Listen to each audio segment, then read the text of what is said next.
Hello, আমি পলাশচন্দ্র রায়। আশা করি সবাই ভালো আছেন, সুস্থ আছেন এবং নিরাপদে আছেন। আজকে আমরা আলোচনা করার চেষ্টা করব আমাদের যে দণ্ডবিধি রয়েছে, সেই দণ্ডবিধির ১৮৬০ সনের যে আইনটি রয়েছে, সেই আইনের সেকশন ৯২ তে কি বলা হয়েছে? সেকশন ৯২ তে বলা হয়েছে যে সম্মতি ছাড়া কোনো ব্যক্তির মঙ্গলের স্বার্থে সরল বিশ্বাসে কোনো কার্য করা।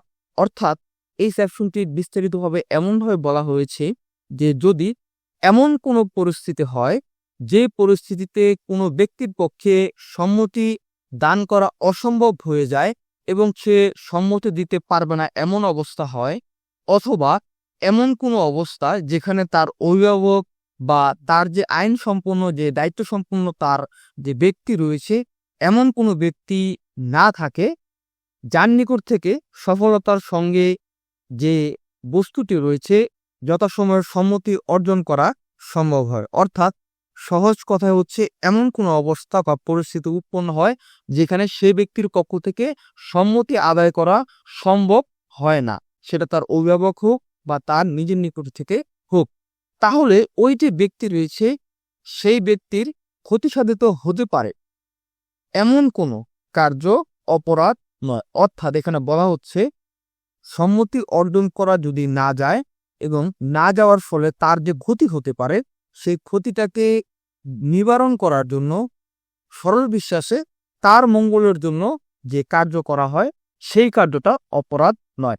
এখানে কয়েকটি ধাপ রয়েছে। প্রথমত বলা হচ্ছে, তবে এখানে শর্ত থাকে যে প্রথমত বলা হচ্ছে ইচ্ছাকৃতভাবে কোনো মৃত্যু ঘটালে অথবা ইচ্ছাকৃতভাবে মৃত্যু সংগঠনের প্রচেষ্টা করলে বা চেষ্টা করলে সেই ক্ষেত্রে এই যে ব্যতিক্রমটি রয়েছে ৯২ ধারার, এই ব্যতিক্রমটি সেখানে প্রযোজ্য হবে না।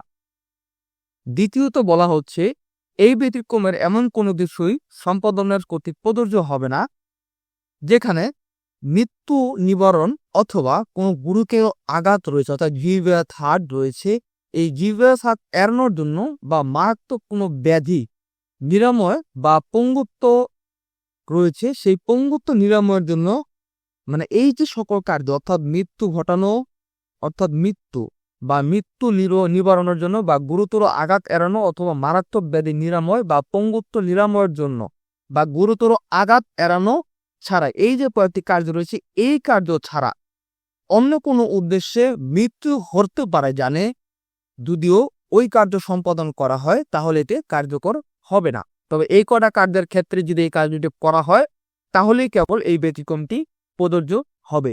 তৃতীয়ত বলা হচ্ছে এই যে ব্যতিক্রমটি রয়েছে সেই ব্যতিক্রমটি মৃত্যু নিরোধের বা আঘাত এড়ানোর উদ্দেশ্য ছাড়া অন্য কোনো উদ্দেশ্যে ইচ্ছাকৃত আঘাত প্রদান বা আঘাত প্রদানের উদ্যোগ নেওয়া হয়, সেই ক্ষেত্রে এটি প্রযোজ্য হবে না। চতুর্থত বলা হচ্ছে এই যে ব্যতিক্রমটি রয়েছে এই ব্যতিক্রমটি এমন কোনো অপরাধ সংগঠনের সহায়তা বা যোগসাজশ এর জন্য প্রযোজ্য হবে না যে অপরাধ সংগঠনের প্রতি এটা প্রযোজ্য হবে না, অর্থাৎ কোনো অপরাধকে সহায়তা করবে না এই ব্যতিক্রমের ধারাটি।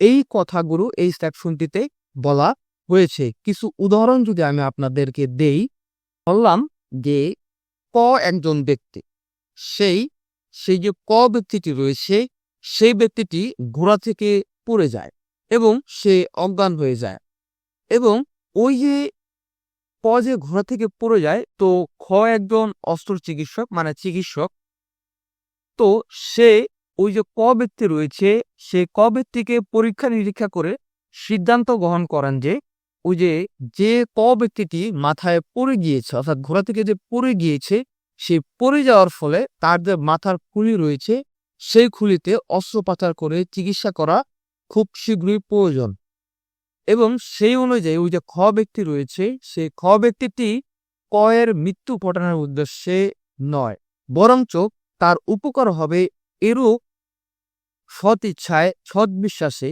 অর্থাৎ গুড ফেইথের কারণে তার যে স্বয়ং বিচার যে ক্ষমতা রয়েছে সেই ক্ষমতা অর্থাৎ তার যে সম্মতি আদায় রয়েছে সেই সম্মতি আদায় পূর্বেই তার মাথায় যে অস্ত্রোপচার রয়েছে সেই মাথার খুলিতে সে অস্ত্রোপচার করেন। এই যে যে ব্যক্তি রয়েছে অস্ত্র চিকিৎসক এর মাথায় যে অস্ত্রোপচার করলেন এই যে কাজটি রয়েছে এবং এই কাজটি যে তার সরল বিশ্বাসে এবং তার মঙ্গলের জন্য করা হয়েছে, এই যে কাজটি এটি অপরাধ বলে গণ্য হবে না। এই কথাটি এই সেকশনটিতে বলা হয়েছে।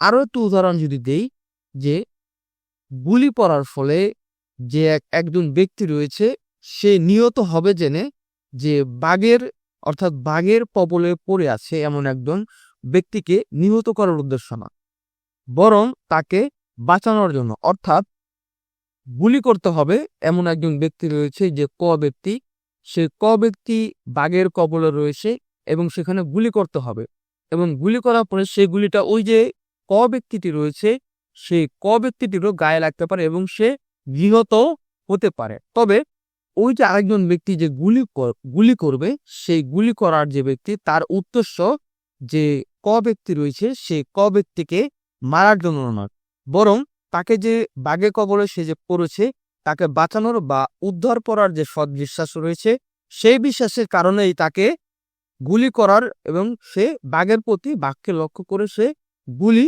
ছুড়ে এবং গুলি ছোড়ার ফলে যে ওই যে ব্যক্তিটি রয়েছে সেই ব্যক্তিটি মারাত্মকভাবে আহত এবং নিহত হয়।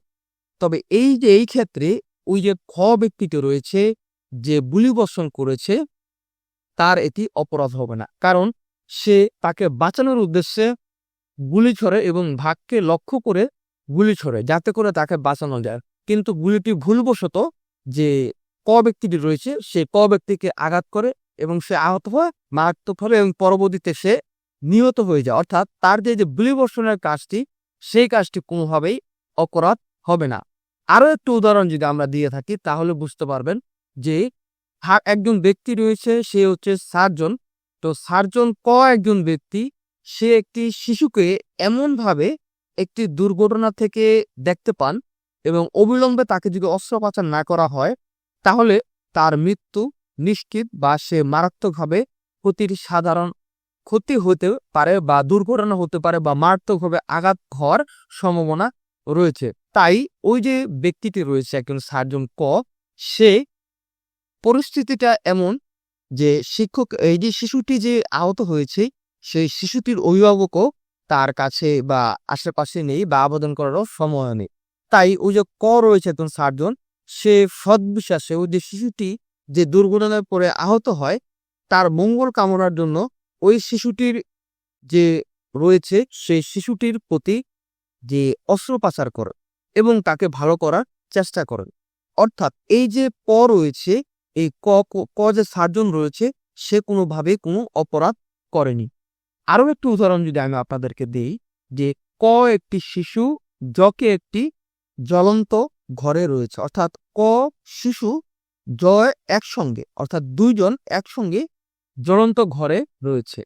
তো নিচের যে লোকজন রয়েছে একটি কম্বল ধরে রেখেছে, অর্থাৎ শিশুটিকে যে গৃহচোরা মতে নিক্ষেপ করে, অর্থাৎ যে শিশুটি রয়েছে সেই শিশুটিকে উপর থেকে নিচে ফালায় এবং নিচে মানুষজন কম্বল ধরে রয়েছে যেন শিশুটি নিক্ষেপ করে তারা ধরতে পারে।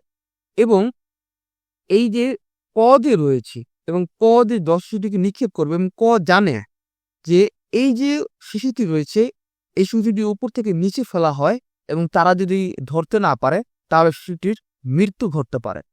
তবে শিশুটির মৃত্যু কামনা না করে সে সৎবিশ্বাসে শিশুটির মঙ্গল কামনা করে সে সেই কাজটি করে এবং সেই কাজটি করার ক্ষেত্রে যদি এমনও হয় যে শিশুটি উপর থেকে নিচে পড়ার ফলে মৃত্যুর মুখে পতিত হয় তারপরও এখানে কোনো অপরাধ করেনি, কারণ সৎবিশ্বাসে সরল মনে শিশুটির মঙ্গল কামনার জন্য শিশুটিকে আগুন থেকে বাঁচানোর জন্য শিশুটিকে উপর থেকে নিচে ফেলা হয়েছে।